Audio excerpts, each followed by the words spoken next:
Assalamualaikum warahmatullahi wabarakatuh. Halo semuanya, perkenalkan nama saya Lika Natalia Cibro dengan NIM 25042222 dan rekan saya. Perkenalkan saya Lika Syafri dengan NIM 2504. Perkenalkan nama saya Rahmat Beati dengan NIM 25130111.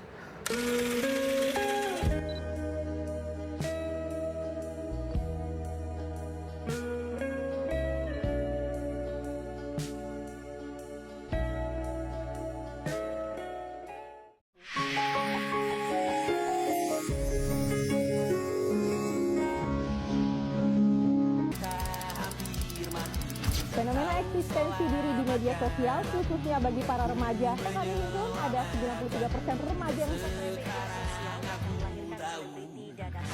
Khusus Polda Banten menangkap seorang perempuan berinisial MR hingga meraup.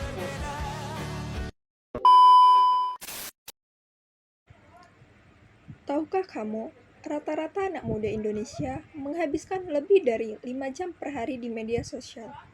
Di balik layar yang kita pegang, tersimpan pertanyaan besar.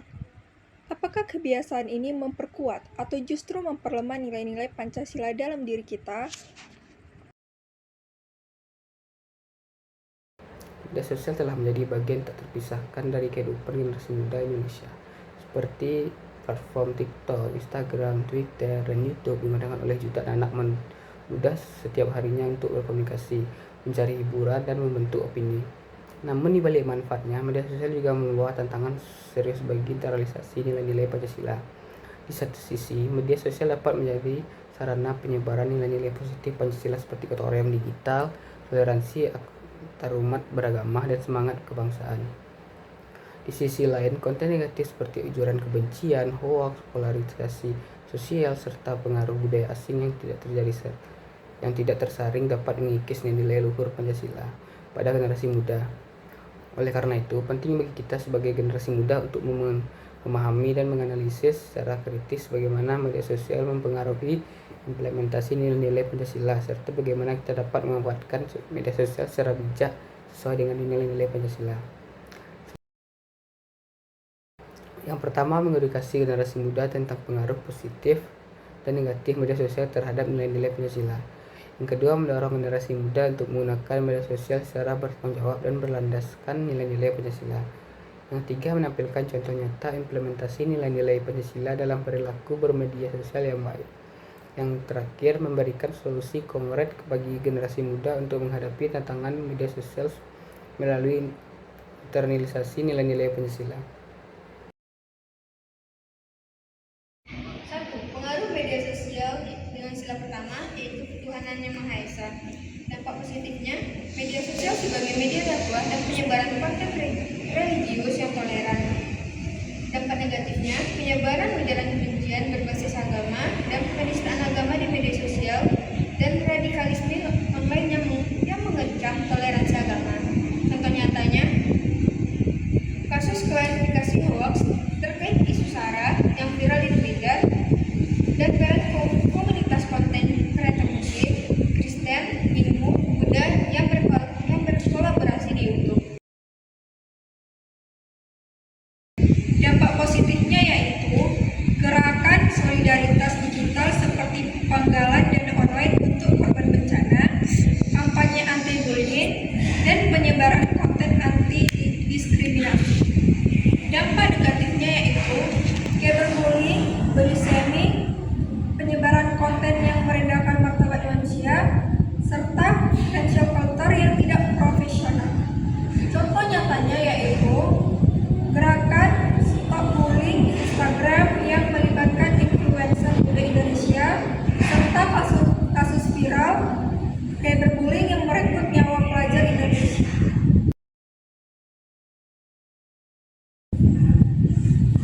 Pengaruh media sosial dengan sila ketiga yaitu persatuan Indonesia. Dampak positifnya, media sosial sebagai ruang pemersatu bangsa melalui konten budaya lokal yang viral, kampanye cinta tanah air, dan kolaborasi lintas daerah. Dampak negatifnya yaitu polarisasi politik di media sosial yang mempertajam jurang perbedaan, konten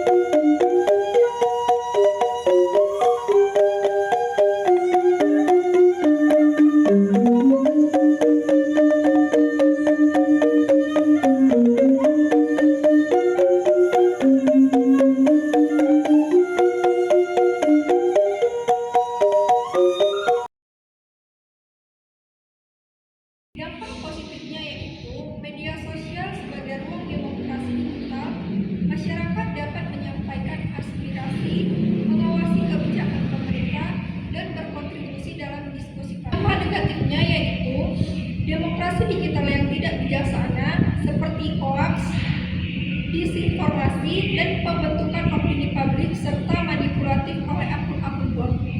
Contoh nyatanya seperti diskusi publik yang konstruktif di Twitter tentang kebijakan pendidikan vs penyebaran berita bohong dan fitnah saat kampanye pilkada di Indonesia. Dampak positifnya, media sosial sebagai alat advokasi keadilan sosial, kampanye anti korupsi, gerakan pemberdayaan UMKM lokal, dan edukasi hak-hak masyarakat.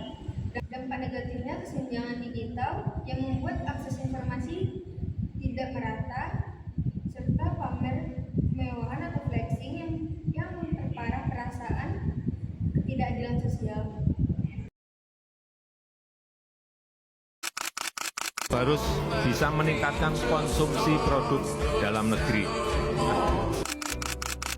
Kita cinta produk lokal, tapi kita tidak mendukung bagaimana cara mengamankan produk lokal itu. Itu dong poin. Gunakanlah media sosial dengan bijak, bertanggung jawab, dan berlandaskan nilai-nilai Pancasila. Jadilah agen perubahan positif di era digital, bukan sekedar konsumen konten. Sebarkanlah konten yang menguatkan persatuan, toleransi, dan keadilan sosial.